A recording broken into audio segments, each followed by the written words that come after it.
Is it true that the birth control pill can change your perception of who you're attracted to for a woman? Yeah. That is concerning. What they found was that when women who chose their partners on the pill discontinue the pill, it is associated with changes in how attracted they are to their partner, their sexual satisfaction, and their relationship satisfaction. And what was really fascinating about it is that whether that got better or whether it got worse depended on how attractive their partner was. Lovely. Okay. What about rates of depression and other side effects? And are there specific people who are more prone to this? Research indicates that girls who go on it during their teenagers, that this is something that can put them at risk for having major depressive disorder across their lifetime, even after they go off of it. Ooh. Nobody's really paying attention to this, which is kind of BS. Yeah. I read some stories of women accidentally getting testosterone when they didn't need it and experiencing wild, heightened sexual arousal. Do you know anything about that? Is that true? This should be a good one. Welcome to my podcast. Thanks. I'm excited to be here. Yeah, this should be a good one. I've been interested in having this conversation for a while because I was on birth control from age 14 to 23, originally for skin problems. So I just went to the doctor and they're like, you know, your skin's not great. Here's a birth control pill. And I was like, sweet, no period. That sounds fantastic. And then I think you talked to my mom, right? You're on her podcast. I did. Yes, it was great. She told me as soon as I started taking it, she said, oh, that pill made me really depressed. And my response was, I'm already really depressed, so I don't care. That was like the 14-year-old naive response. So I think this should be a good conversation. I've got a bunch of questions for you, but I thought we should start off with just, is it true that the birth control pill can change your perception of who you're attracted to for a woman? Yeah, that is a possibility. And this is something that sort of is rooted in research that's been done for about 3 decades now. Researchers have been finding that women's their cyclically changing sex hormones play a role in who they're attracted to.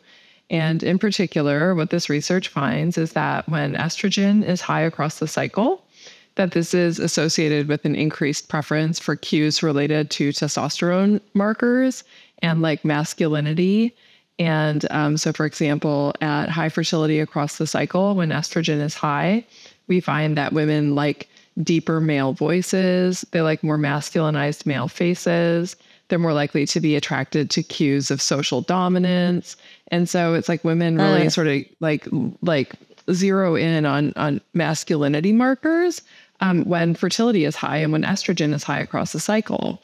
And it was only more recently that researchers thought to ask, what happens when we suppress women's estrogen levels with the birth control pill? Because when you take the birth control pill, it prevents you from ovulating. And it's that process of maturing egg follicles and getting an egg ready to be released that causes the release of estrogen. That's one of the primary ways that our body produces estrogen. And the pill, by preventing ovulation, keeps estrogen levels really low. And then the pill that you take has very low levels of synthetic estrogen in it. And so researchers thought to ask, do women who are on hormonal birth control, because their estrogen levels are low, does this lead them to prefer less masculinized male faces and voices and so on and so forth?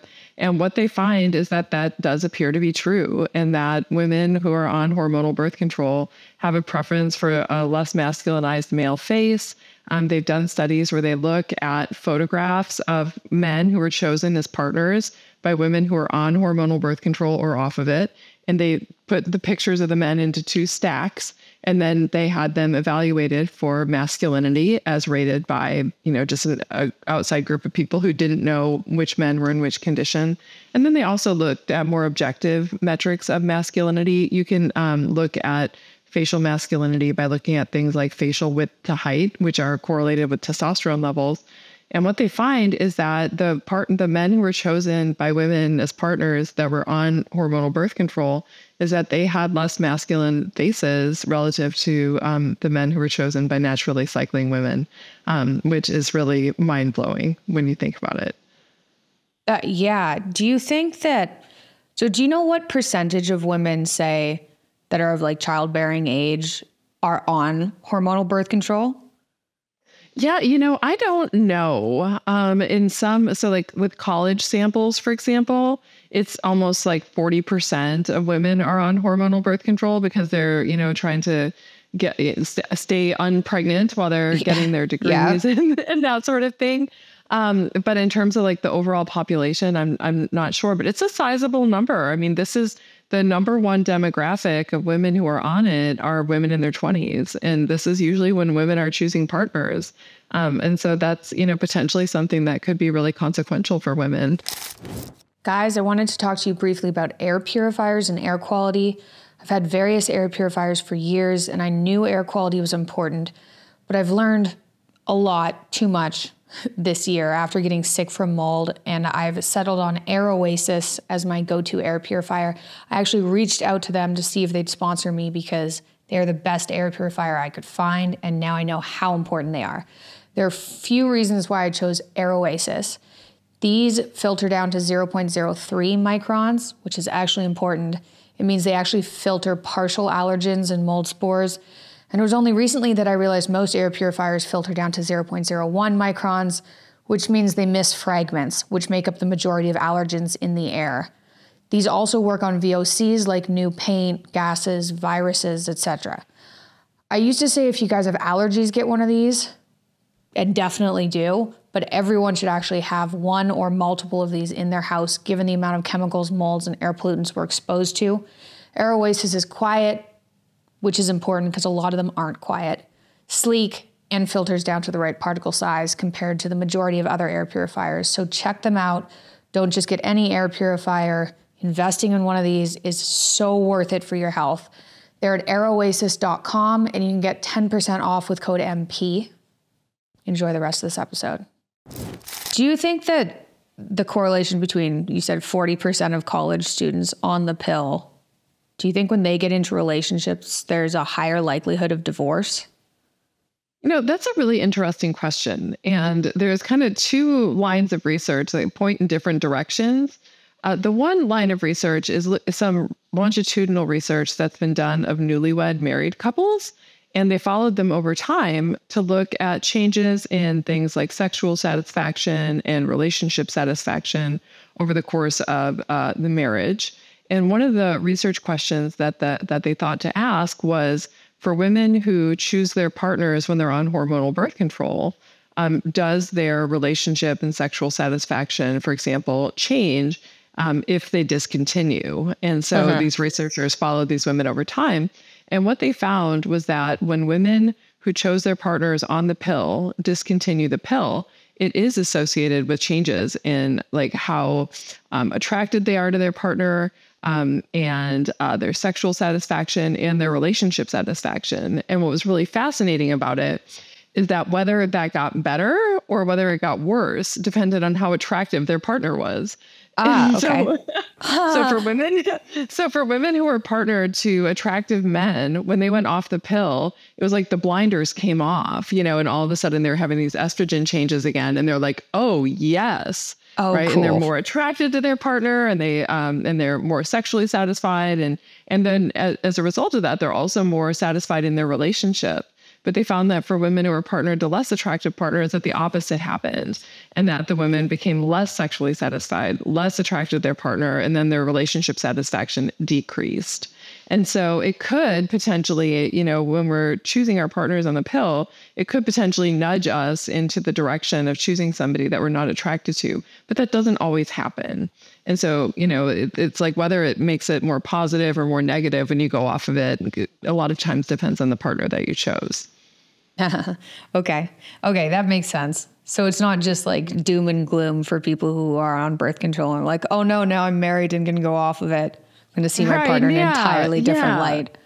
Yeah, no, totally. I mean, because when we look at the way that hormones affect like women's brains and they affect women's behavior, it's not like it's like going to move you from here to over here. Instead, it just kind of nudges our behavior in different ways, or it might nudge you toward a, more masculinized partner, it might nudge you toward, somebody who's got this quality or that quality. But it's, and for some women, it will, there is the unfortunate circumstance where it can nudge people in a direction that when they're off of it, they don't feel attracted to their partner again. But for a lot of women, it's subtle. And for other women, it can actually make them feel better and like more attracted to their partner once they're off of it. And so, yeah, not doom and gloom. It just all depends. So that's already a weird, I guess you could call it side effect that people weren't expecting from birth control. Right. What about rates of depression and other side effects? And are there specific people who are more prone to this? Is it random? Right. No, these are really great questions. There's definitely, there's a lot of research that's pointing in the direction that being on hormonal birth control can increase your risk of anxiety and depression. And this risk seems to be particularly high for young women. So women who are like 19 and younger seem to be the ones who overwhelmingly shoulder the burden of the greater mental health risks. And researchers really don't know exactly why that is, but I would assume that it has something to do with the fact that the brain is still developing and that our ability to regulate our emotions is still developing at that time. And that changing our hormones isn't something that our mood and our sort of emotion regulation system is able to handle very well.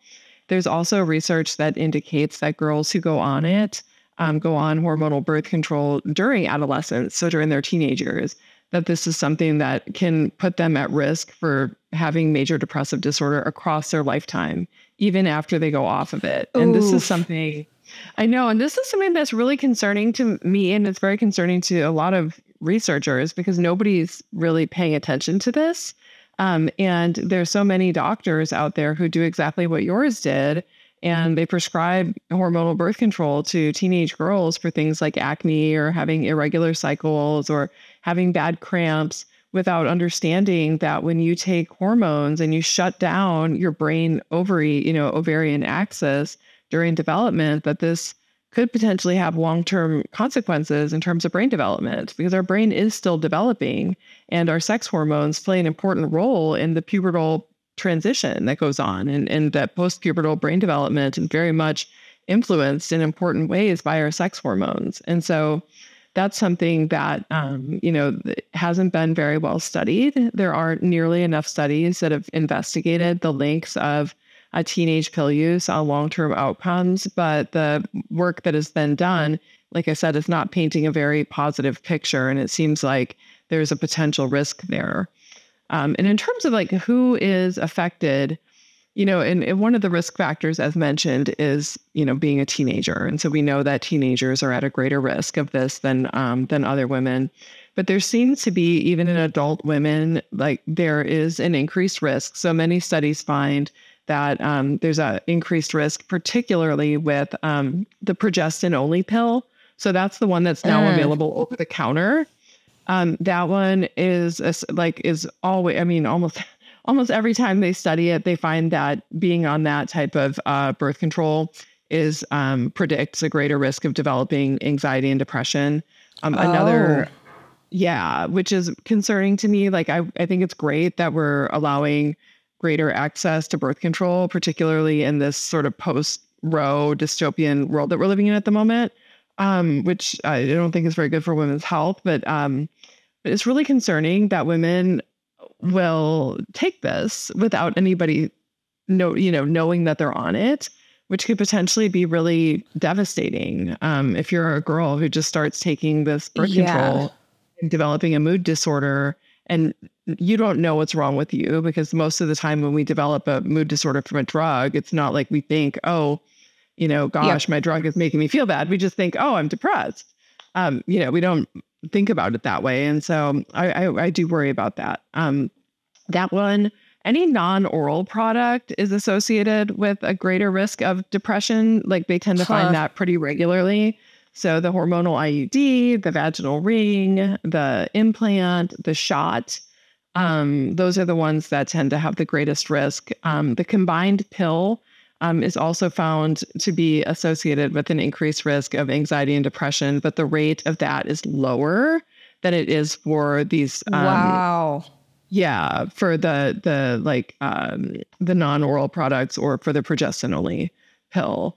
And so different products have different risk profiles. And then lastly, there's also individual differences that we just don't understand. Yeah. And unfortunately, the research isn't in a position right now, like where we can tell women like you, Mikhaila, are at an increased risk of developing depression from this. And so we need a lot more research into the different types of factors that influence women's risk factors, because some women have a great experience on hormonal birth control. They feel great and they don't have any problems at all. And other women have, a list of side effects 10 miles long, and we're not yet, medicine isn't in a place yet where we can make good recommendations for who's going to respond what way to what thing. Yeah. Yeah, that's very complicated. I know, I suppose if you were looking into this, you would assume that people who are already kind of on the anxious side might respond more. But I have this friend, one of my best friends in Toronto, who's a very bubbly person and wasn't prone to anxiety like I was as a teenager. And she went on the pill, and after a couple of weeks, she was crying every day, which concerned me because I figured people who are already kind of prone to anxiety are the ones that are going to get depressed on birth control. But then this bubbly person turned into like a crying mess after a couple of weeks. Right. But to comment on one thing you said, first of all, I didn't realize there was any type of birth control that was available over the counter now. Is that just and is it marketed as lower hormone because it's only one of the hormones? I don't know if it's marketed as lower hormone. I know that the reason that they allowed that one to be available over the counter is because the greater risk of, heart attack and stroke and that sort of thing from birth control comes from the estrogen in it. And so they made this one available because it's the synthetic progesterone or progestin only. And so because of that way, it's safer in terms of your heart and, your blood vessels and your cardiovascular system, but it's less safe in terms of mental health because it is the one that's got the worst side effect profile by a mile. That and anything that's progestin only, like the birth control shot is also progestin only, and that's also got a side effect rap sheet that's worse than many of the other types of birth control out there. So how did these get like shuttled through and made available to everybody? Like, didn't they do testing and see any of these side effects so that at least when you got a prescription, a doctor could be like, hey, it might work for you, but if you're experiencing weeping every day and these like strong emotions, maybe don't stay on it for 10 years and attribute it to something else. Like it could be the pill. Right. Yeah. No, I think that the reason that they made it available is because they wanted to have something that was available, that was reliable and easy to use, because of what happened with the Dobbs decision and overturning the, Roe. And I think that it was like when they made, they removed the guarantee of legality of abortions for women. They figured, well, we have to do something to try to prevent women from getting into this position. And so I think that was the decision that everybody sort of landed on, is that this would be something that would be positive for women's reproductive health, which in some ways it is. I mean, preventing unwanted pregnancies is like one of the best things that we can do societally for women, just because like the biggest predictor of ending up in poverty as a woman is a teenage pregnancy. And so like there's benefits that way. But as you noted, I mean, the thing that makes me nuts, and of course, I'm a psychologist, so I'm going to say this, but people don't take mental health risks as seriously as they do physical health risks. So for example, like the risk of heart attack and stroke, for example, is seen as a safety issue, right? And so they're like, oh, well, this, the pill that has estrogen in it has a safety risk. And so, blah, blah, blah, blah. But like a mental health risk isn't seen as a safety risk. It's just seen as sort of a nuisance side effect, which is kind of BS. I mean, because when you think about, it's like you think about how important your mental health is, and you also consider like what the suicide rate is right now. And I mean, depression, like severe depression can be deadly. Yeah. It can because it causes people to take their own lives, and it ruins the quality of lives. And I don't know if this is what you were alluding to, but I mean, I know myself, I was on the birth control pill for over 10 years myself.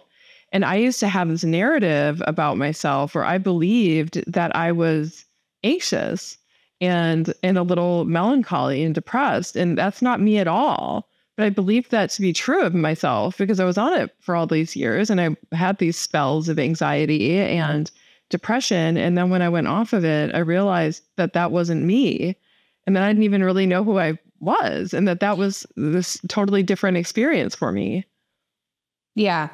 I think people completely underestimate this. I had a similar experience. It was a little bit more complicated because I was also on an antidepressant. And I started the antidepressant before I started the birth control. So I already had the narrative that I was miserably depressed, which is why I told my mom, I don't care. Like, we'll add a little depression on this mess of depression. It's not going to make a difference anyway. But I don't like, I know also from having arthritis throughout my life, I know that the depression was worse than the arthritis. Like, I would have chosen the arthritis because you can deal with some pain. Like when you get a cold, you can deal with not feeling good physically, but when it hits your brain, that is a completely that's a completely different story. It's life altering, changes your perception of who you are, like you said, your perception of other people, your perception of what you're capable of. Like, it can just destroy your life. And then you said you were on it for 10 years, which is like, that's an entire decade of your life. Yeah, no, I know. That's terrible. Yeah. No, it is terrible. And it really concerns me that, when you have this available, and like I said, I feel very ambivalent about it because on the one hand, I think that we need to do everything that we can societally to help make sure that women who are trying to avoid pregnancy are able to do so. Just because of, what we know about the risks of ending up in poverty and not being able to continue educational goals and so on and so forth for women who end up unexpectedly pregnant. But at the same time, having this pill available over the counter when nobody's being supervised and have other people watching them to say, hey, you haven't really been yourself the last couple of weeks. What's going on is worrying, because then these girls can end up in a situation where they're miserably depressed. Nobody knows what's wrong with them. And there's a really easy solution to it, to fix that. And it has to do with their birth control. Yikes. So for people, if you said approximately 40% of college-aged women are on... Women in college, right? Women in college, college-aged women who are in college, Yeah. So if people are friends with someone, or if they're in a relationship with someone who's experiencing heightened anxiety and they're on the pill, are there resources that they can say, hey, maybe you should check out? I mean, obviously and you have a book, right? That maybe people could go read and say, just so you know, this could be happening to you. Right. No, absolutely. And in my book, which is This Is Your Brain on Birth Control, one of the things that I talk about is the different types of hormonal birth control, because there's like 4 different generations of what are known as progestins, which is that synthetic progesterone that's in the pill. And there's like 4 different categories of those. And so, for example, if a woman is experiencing depression and she's on hormonal birth control, she can like look and see what's in hers. And I've got a list on there of like popular birth controls that are out there and which one tends to fall into what category. And the best thing that women can do is just even start troubleshooting by going to their doctor and saying, hey, I'm on this pill. I feel my mental health is in the toilet. I'm on something that has a 2nd generation progestin in it. Let's try a 4th generation progestin pill, and then trying something different, because the synthetic progesterone that's in hormonal birth control is different depending on what sort of category it falls into, and they do very different things in the body. So just to give you an example, a 2nd generation progestin is actually synthesized from testosterone. And because of that, in addition to stimulating progesterone receptors, it also stimulates testosterone receptors. And it also stimulates glucocorticoid receptors. Yeah, so it has this really messy, it can have really messy, non-specific effects in the brain and in the body. But then like a fourth generation progestin, for example, is synthesized from a diuretic called spironolactone. And it stimulates, I mean, it's just like everything is messy. All these progestins are messy and they all do something a little bit different because they affect different receptors in the brain and in the rest of the body. And so if you don't like a prescription of birth control that you're on, but you really are motivated to be on hormonal birth control, I give recommendations, like actionable recommendations for what women can do to then, try to find something different that they like better and that their body responds differently to. So is it dependent on the person, or do you think that there are classes of birth control that have the least amount of side effects? Yeah, they all have side effects. And all of them are sort of like different, so it's like, for example, with the second generation progestins, for example, like you tend to get some side effects that are related to masculinization because of the testosterone receptors. And so you'll get like skin breakouts, and some women will like start growing facial hair, and you get water retention. But then the fourth generation progestins are actually anti-androgenic. And so your skin clears up and you look really good. But then because it's blocking testosterone, a lot of times you can get decreases in libido.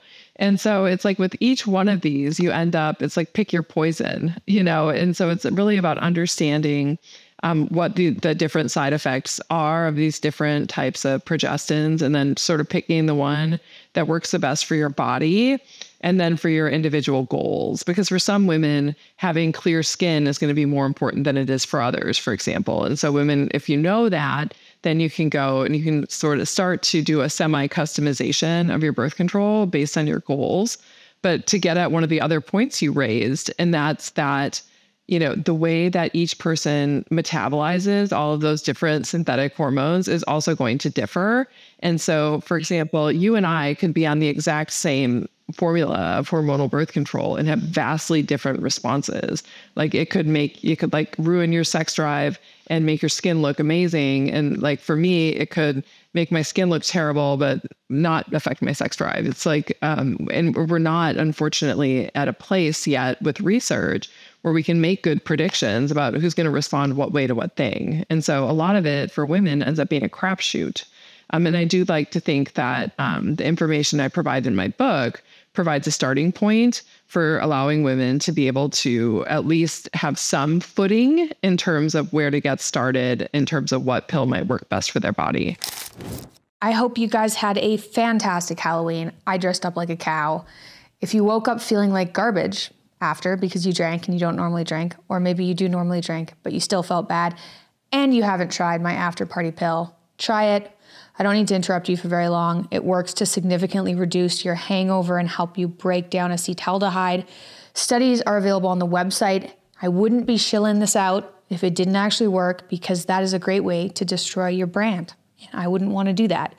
30-day money, well, not just that. I also don't like lying. So these work. 30-day money back guarantee, code MP for 15% off. That code won't be around forever.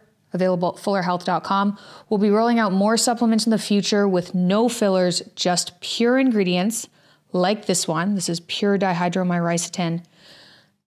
These actually work. They work how you want them to work, unlike birth control. Enjoy the rest of this episode. So, do you have kids or no kids? I do. I've got 2. Okay. Do you have any daughters? I do. My oldest is a daughter. So I have a 16-year-old daughter. Okay. So what was your, if you don't mind, what was your discussion with her? Because I know what my discussion would be, but I got so hurt from psych medications, really. I don't even know what birth control was doing because the psych medication side effects were so bad. But yeah, my response now, which is probably, I've gone so far in the other direction of just avoid everything. They all have side effects. Who knows what they're doing to you? And they're like sneaky side effects you won't figure out. Just don't take anything. Like that's my response. But then it does come with the risk of unwanted pregnancy. Like it does. what do you tell people to do? That's like, well, no, I mean, this is the $8 million question, right? I mean, this is the thing that I talk with my friends about and other researchers about. And in fact, the last chapter of my book is called What Now? A Letter to My Daughter. And and it sort of discusses like what to think about when you're thinking about whether to go on hormonal birth control or not. And then if you're going to be on it, like what type to choose, and like what are some of the considerations that you want to make when you're making that decision, just because whether it's going to be right or not right for each individual woman is going to depend on her unique life circumstances and her goals and her values. And so I don't like to make any sort of indication about what anybody should do. Instead, I just like raise like, what are some of the things you should think about when you are making a decision about going on birth control? And like one of them is like, yeah, do I need to be on it? Am I in a sexual relationship or not? Like what are my career goals? Like how terrible would it be if I had an unprotected pregnancy right now? Because like for a married woman who's considering having kids soon anyway, that might not be catastrophic. But for an 18-year-old, it probably would be. And so, it just sort of delineates what some of those questions are. But I mean, it's really hard. Like the thing that I think is terrible for women is that we are in this position where, fertility regulation is the most important thing for us in terms of our ability to ensure that we can meet our educational goals and our career goals. And we just don't have a lot of good options for birth control. I mean, there's barrier methods like condoms and that sort of thing, which, work. They're not perfect, but of course they're inconvenient, and a lot of times people don't like them. Then you've got, and you've also got the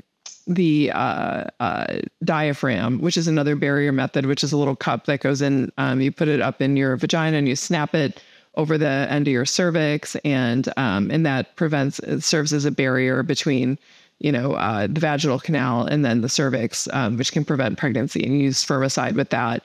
And that also, but again, that's not perfect. I think that I don't know what the failure rate is, but it's higher than it is for hormonal birth control. And then there's the IUD, and the copper IUD doesn't have hormones. And so that's like positive.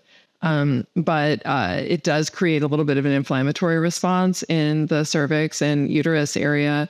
And for women who are really sensitive to inflammation, and some women are really sensitive to it, others are less so, it can also cause psychological side effects. It's very rare, but it does happen. Just because some women are really sensitive to fluctuating levels of inflammatory markers, even at very low levels. And then you've got, the fertility awareness method, which is where you track your cycle. And then you have unprotected sex during the time in the cycle when conception is not possible, which for the last 2 weeks of your cycle during the luteal phase, after you've ovulated more than 24 hours ago, you can have sex safely without worrying about pregnancy for about 2 weeks, a little bit more than that. So some women will do that, but that one's got a little bit of a high failure rate as well, just because, not everybody's going to be able to perfectly track their cycle. And I certainly wouldn't recommend that to my 16-year-old daughter. It's like, she can hardly keep track of where her lunchbox is. I'm not going to have her like tracking her cycle to keep track of fertility. And so, for her and for, me having conversations with her, is like when she's ready to, like, if she needs contraception, I think that the first thing that we're going to try is the non-hormonal IUD, just because it's so good at preventing pregnancy. And that's something that, especially at a young age for women, is so super important. And it's not going to be changing her hormone levels, which for me, as somebody who knows about brain development and then the potential, elevated risk of developing anxiety and depression over the course of the lifetime, I'm really motivated to keep her off of synthetic hormones until she's at least 20. And then at that point, we can start considering whether or not a combination hormonal birth control pill. Because if I was going to recommend a hormonal product to an adult woman whose brain is done developing, I would say try one of the combination birth control pills, because those do seem to be the ones with the least amount of side effects. Okay. That's all good. That seems wise. Yeah, it's tricky. Being female is tricky. It really is tricky. I mean, I think that one of the things that's really frustrating to me is that, women have been talking about having side effects from birth control forever. I mean, this isn't a new conversation. And yet there's no innovation being made in this space. I mean, there's just not investment by the drug companies back into coming up with new ways for women to prevent pregnancy. Instead, the only R&D that's really being done is they're looking to create a birth control pill for men, which is a step in the right direction in terms of fairly shouldering the burden of contraception within a couple. But at the same time, it's just shifting the problem from women onto men.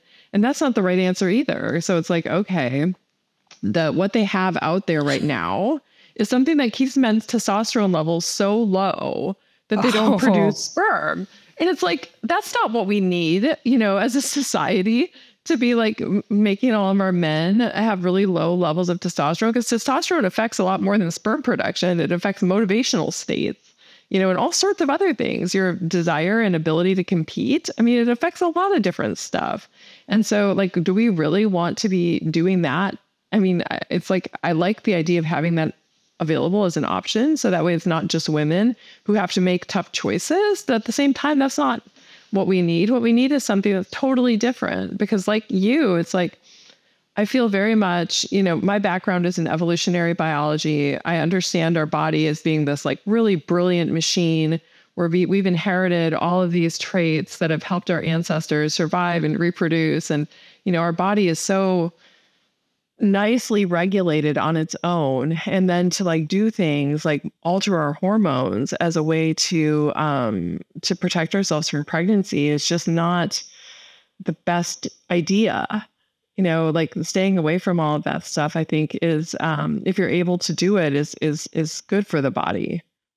It'd be nice in theory if there was a pill you could just take and like, oh, your skin clears up, you feel fine, nothing changes, and you can avoid unwanted pregnancies until you're ready to have a kid. That sounds great. And that's how it's sold, right? That's basically how it's sold. Yeah. Ridiculous. So then is this a like progestin issue mainly? Like what happens when women go through menopause? And then I know a lot of women supplement hormones after menopause. Are they screwed then too? No. So here's the thing. And it really is a progestin thing. So that synthetic progesterone that's in hormonal birth control does all kinds of ridiculous, crazy things in the body. Just because the binding is non-specific, as I mentioned, like they'll stimulate testosterone receptors and they'll stimulate glucocorticoid receptors, and they'll do all sorts of things that they're not really, supposed to do. And all of those things together create this experience of really weird side effects. And the other thing that happens is just keeping women's own endogenous levels of sex hormones really low. Because essentially what you're doing when you're taking the pill is you're shutting down the brain ovary axis and you're not producing any hormones. And that's a really unusual state for the female body to be in. We are very much hormonal creatures. And, the experience that women have when they're going through menopause is what happens. Like women oftentimes feel terrible because their hormone levels are really low and that doesn't feel normal for them. And so their bodies feel bad and, they get mood swings and they get vaginal dryness and some other things that are the result of having low levels of sex hormone. And when women do a menopausal hormone therapy, which is where they're taking synthetic hormones to try to increase their hormone levels to ease that transition, that oftentimes makes women feel a lot better than they do in the absence of it. And these hormones are pretty much biologically identical. And so when you're doing menopausal hormone therapy, you're taking a synthetic estrogen, which is very similar to what you have in the pill. The synthetic estrogen really isn't the problem. It's those synthetic progestins that are so goofy. And when you're doing menopausal hormone therapy, you actually take a bioidentical progesterone. So you actually take micronized progesterone instead of taking a progestin. And so that actually ends up being a lot better for women. And just to give you an example of why that's true, it like in addition to the fact that, synthetic progestins will bind to hormone receptors that have nothing to do with progesterone and can make you feel kind of crazy. Progesterone, like the real deal progesterone that our body creates, and then also is in micronized progesterone that women use in hormone therapy. When that gets metabolized by the body, it actually releases a neurosteroid called allopregnanolone that is like really positive for mental health. And so it's something that's very calming. It helps to facilitate GABAergic activity in the brain, which slows the brain down and makes it feel calm and relaxed. And so taking progesterone, you get all of these nice neurological benefits that are calming and relaxing. But with the synthetic progestins, because they aren't even synthesized from progesterone, you don't get that. Because when the body is metabolizing the synthetic progestin, there's no neurosteroid. There's no allopregnanolone. There's nothing calming and relaxing. Instead, you're just metabolizing a wonky version of testosterone, for example, in the ones that are made out of testosterone. And so you don't get... Wow. Yeah, no, it's a totally different ballgame than regular progesterone. And sometimes I think progesterone, our natural hormone, and the one that women take in menopausal hormone therapy, gets a bad rap as being this negative, bad mood hormone, just because people are confusing it with the synthetic progesterone that's in the pill that makes people feel terrible. Okay. I didn't know any of that. I was like, all the research I did on birth control, and then I got, like I said, spooked out to say the least, from other medications. I was worried about, what to do after menopause. I mean, do you go au naturel? What if you're really suffering? Can you take any of those? Is it the same thing as taking birth control? I had no idea that was actually a different form of progesterone. Because I know when you get pregnant, right, your progesterone skyrockets. And isn't that supposed to make you kind of feel calm during pregnancy? So then how could it be the opposite with birth control? Why don't they just use the same... Couldn't they just use the same progesterone as they use to treat like postmenopausal symptoms? Right. That, I love that question because I had the exact same question. Like I went to, because I'm not an MD, so I'm not a doctor, I'm a research psychologist. So I study everything from the neck up. And I was like, why in the world are birth control pills made from this synthetic trash, instead of like just using this other thing that's good? And here's the answer I was given. So the first part of the answer is it took a really long time for researchers to be able to figure out how to make a version of progesterone that you can take as a tablet or like as a pill that would pass the digestive tract and be able to be absorbed in the body. And so it took them a long time to be able to do that. And so it wasn't available. Micronized progesterone wasn't really available until I don't know how many years now, but it was after birth control pills had sort of come on the scene.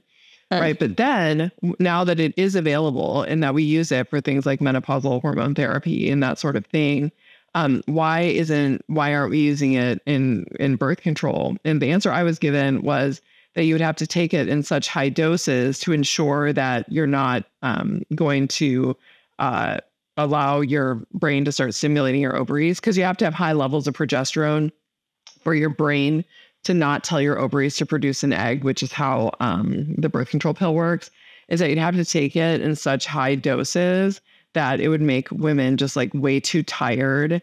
And because it makes you like when you take synthetic or when you take bioidentical progesterone, it makes you sleepy and some other things, and that you'd have to take it in such high doses that it might have intolerable side effects. But that being said, I've never seen it being tried. I've never seen that. I've never heard of anybody trying to do that. And I think that it's a fascinating alternative to at least try that to see whether that's something that's possible. And I don't know the answer to that. Like I said, I'm not an MD. But the MDs I talked to when I asked them about that was their answer, was that, the dosage that you have to take is really high to ensure that you're preventing pregnancy and that it would just not be something that was very well tolerated by most women. But we haven't tried it, and the severe side effect of depression and choosing a slightly different mate is definitely better than being too relaxed tired and fatigued. Yeah, I know. Yeah, I know. Yeah, no, I don't understand. Like I said, that's always been my question. And I was thinking because I talked to a naturopathic doctor about this, because I was thinking surely she would have tried this, with her patient. Yeah. And she was like, no, I don't think that would work, because I think you'd have to take it in too high a doses. And I'm thinking to myself, I want to let's try that. Let's try it. Yeah, that's weird. Yeah, that's no, very I agree. strange. Yeah. Huh. Okay. It'd be fun if anybody who's listening to your podcast and they're are sort of well versed in the mechanics of birth control, in terms of how it why that would be impossible. I'm just always looking for, why is that impossible? Because it seems to me that's a great idea. Why can't we do it? And there's one answer that's also out there, which is that you can't patent progesterone, but you can patent progestin. There we go. Yeah. Yeah. And so I think that might have something to do with it as well. That's so infuriating. Okay, this is going in. I had no idea about that. Makes total sense. That makes more sense. I always thought the birth control, like I said, kind of mimicked pregnancy, and it was kind of made from bioidentical hormones, because that's pretty much what you're told. Right. Yeah. Yeah. And no, and it's not. And it essentially, it makes it has a hormonal profile that's similar to the second half of your menstrual cycle, which is when after you've ovulated and your body is releasing progesterone and estrogen. And so that daily hormone pill that you take every day is sort of mimicking that hormonal message. It's relatively high levels of the synthetic progesterone or progestin, and then low levels of estrogen. And you take that every day. And it makes the brain think that it doesn't need to stimulate the ovaries to release an egg. But like you said, I mean, it's not progesterone, it's a progestin. And so it's stimulating progesterone receptors, but then it's also doing a bunch of other stuff. And a lot of that other stuff is what makes women feel bad. Lovely. I think also part of the danger of putting girls on it when they haven't experienced cycles properly, like say when they're 14, because I literally think I started taking it right after I got my period. I didn't even know what a cycle felt like psychologically. And so it wasn't until I was 23 and I stopped taking it and was like, oh, I can actually tell what the first week feels like and the second week. I can feel what ovulation feels like. I know when I'm more inclined to work on the second half of my cycle, where I'm just not I'm not as interested. I'm going to get down to business, start working. Whereas the first half of the cycles, I'm kind of floofy and more social and things. So, and it was fun. It was oh, that's what being female's like. I was just stuck in this weird work mode and with who knows how much extra anxiety for almost 10 years from the pill. That's so interesting that you say that. Yeah, that's so interesting, because I've heard from so many women that exact same experience. And I had that exact same experience myself, where I felt like I went and I got my PhD and I did all of these things, but I was just down to business, you know, just do. And then when I went off of it, and I was like, oh, this is what it feels like to feel sexy. Yeah. I didn't realize that. I was missing out on that just all this time. And you're right. I mean, it's not being able to experience that until you go off of it. It's what a shame. Yeah. I got the weirdest thing I think that happened to me is I started to be able to, and this was kind of gross too, but around when I was ovulating, I started to be able to smell people that I was walking by. So I'd walk by someone and be like, they have a smell I can smell. I haven't smelled that smell before. What is that? And I noticed it was when I was ovulating, I could smell people, I was that's really animalistic and basic that I just didn't have before. Weird. That's so interesting. So there was actually a study done, and I talk about this in my book, where they find that very thing where women right near what we call the fertile window, so during that period of time right prior to ovulation, and right at ovulation, where you get increased in sensory sensitivity. And women are like their ability to like detect the scent of things like testosterone metabolites, for example, increases relative to what's seen outside that cycle. Yeah. And pill taking women don't get that. They don't have that experience. And they've also done some research with the pill looking at women's ability to identify genetically compatible partners, like based on scent cues. And generally what you find is that women right near high fertility, that they can, they exhibit a preference for the scent of men who are sort of immunologically, genetically compatible. And what you see is that, like right near high fertility, that women, experience this preference for the scent of these genetically compatible men. And for women who are on hormonal birth control, there's nothing. There's like they never get that increased preference for genetically compatible men. Instead, they have this like overall like flatline. There's no preference at all. And so this is another way that taking the pill could potentially get you in a relationship with somebody that you don't like. And in fact, one of the women I talked to in the process of writing my book was talking about scent, and she ended up getting a divorce after she discontinued the pill because she didn't like the way that her husband smelled. And it was all that very thing that you're talking about, where she just didn't know. It's not that he smelled bad, he just didn't smell right. Yeah.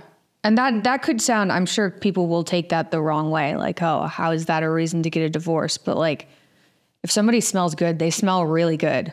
Like, no, but strong. Just the idea, it's strong. And the idea that, I mean, it's not so much like, oh, it's just smell, but it was like, but that really plays an important role in attraction. And it's something that I don't think men understand, because there's research that shows that, women, scent is something that we're a lot more sensitive to, and it influences our attraction and partner choice to a much greater extent than it does for men. For men, it's not even really something that's very important, and women are a lot more sensitive to it.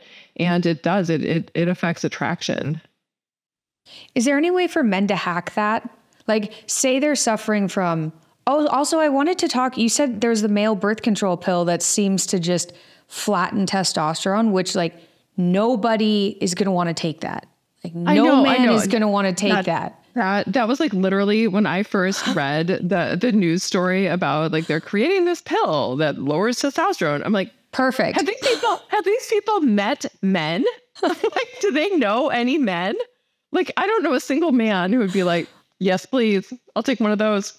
Yeah. Like, no way. They're feeling a little too motivated. Feeling a little too motivated today. Let's take an anti-testosterone pill. Yeah, no, isn't that nuts? I just think it's crazy. Who's going to take that? Okay, yeah, no one. And nobody, like, women wouldn't even want men to take that. That seems like a terrible idea. No, it does. So in regards to scent, do you know anything about, is there any way for men to hack this? Like, is it just about raising testosterone and maybe they'll smell better? Are there things they can do? That's a great question. There was actually a study that came out just a couple of years ago that showed that for men who are like, who don't like smell sort of good to women or whatever, they can actually improve their attractiveness to partners just by good old fashioned cologne.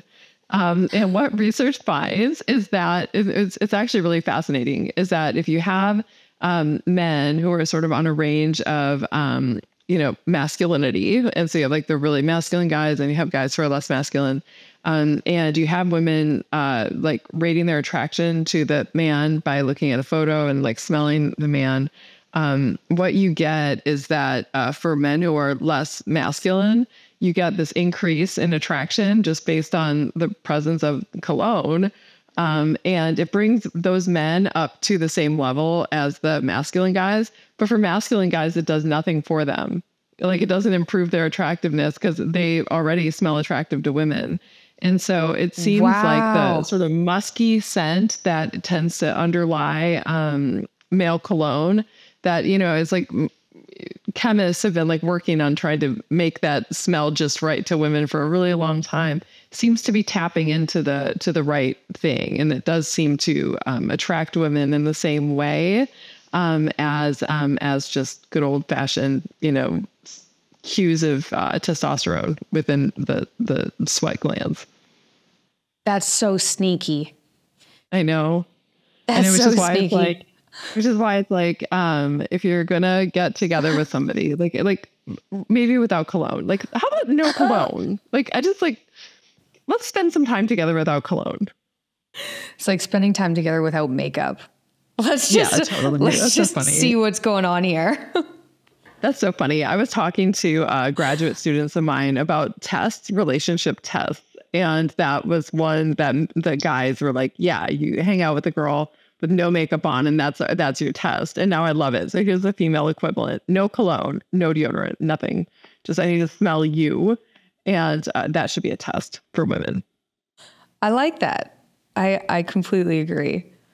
That's great. Okay.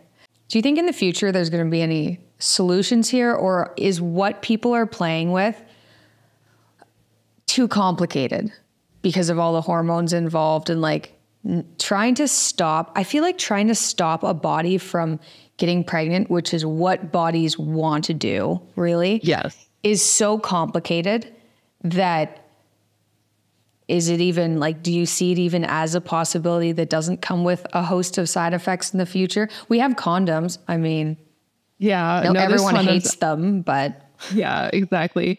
I think that I feel hopeful. I think it's going to end up being something totally outside the box. And so just to give you an example of something that's actually being worked on right now, and I don't know whether or not this is going to end up panning out to anything or not, but there is this, apparently there's some vitamin A derivative that our body is some breakdown product of vitamin A that our bodies use in sperm production. And it seems like it's only used in sperm production. They're doing a lot of research right now in animal models to make sure that it's only used and that the body doesn't need it for other things. But so far it seems really promising in that that's the only thing it's really used for.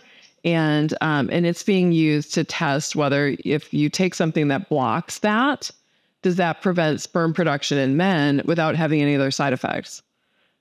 Which would be really fascinating if that's true. Another thing is I think it's going to take outside the box thinking. I'm just thinking imagine that you have some sort of a little thing that can in your a fallopian tube where the egg can fall out or something. I think it's going to end up, we're going to have to come up with something that's just totally different than anything that we've done before.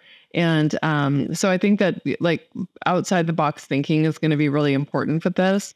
I also think that there's a lot, it's using, so for example, I use Natural Cycles, which uses the Aura ring. And so it tracks my basal body temperature.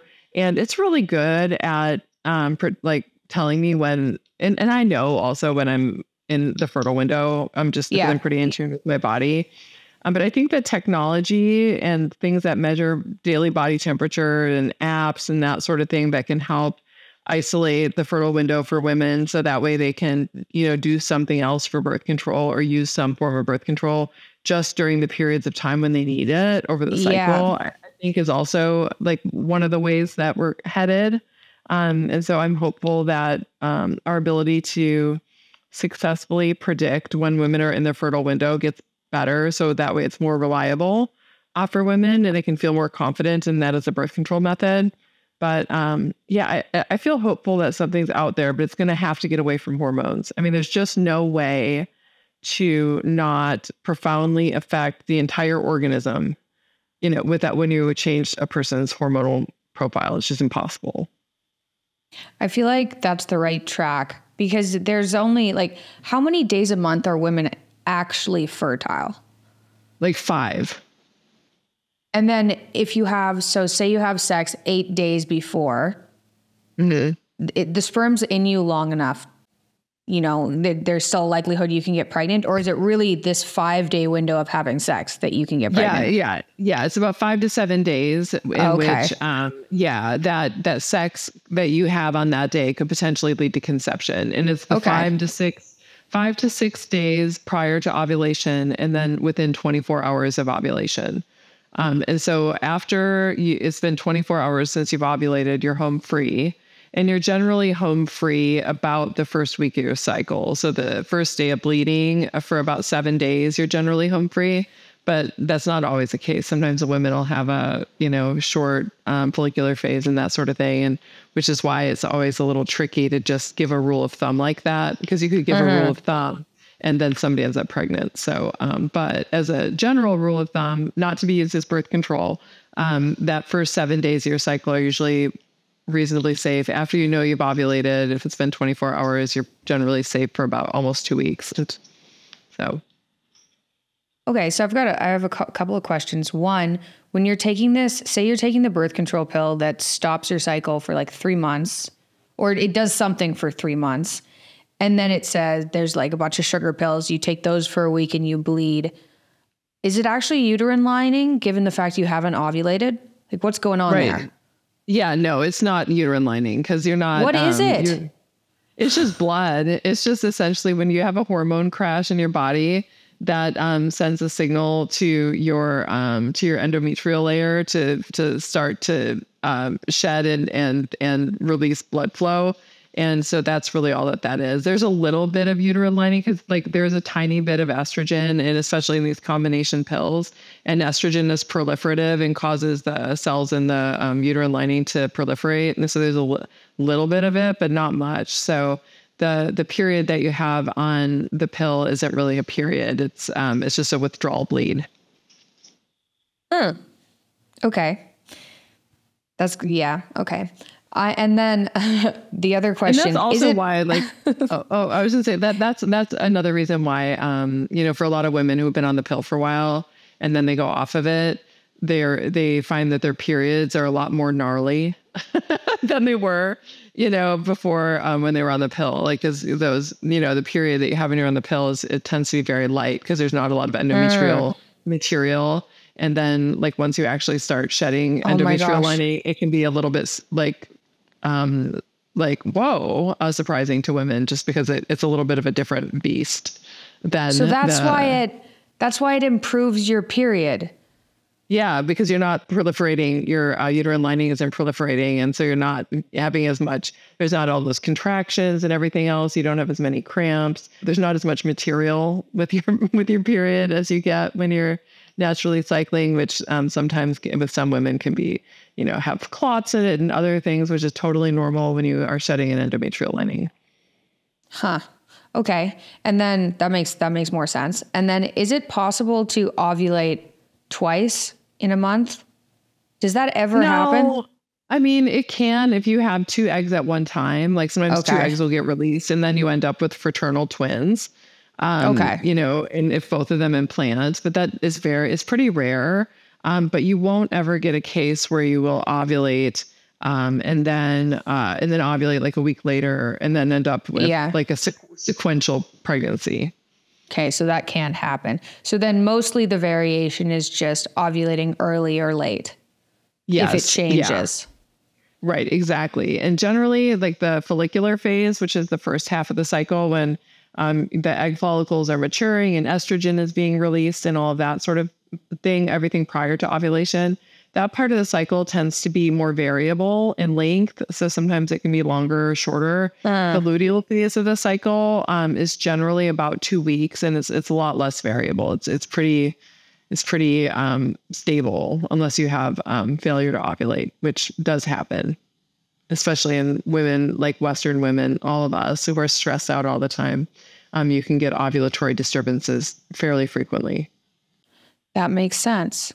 You probably know this study. It was a study on how women dress when they're ovulating. Yeah. Can you describe that a bit? Sure. So when women are ovulating, they tend to show more skin. They tend to wear sexier and more revealing clothing. And research even finds that they're more likely to wear the color red relative to what you see outside the fertile window.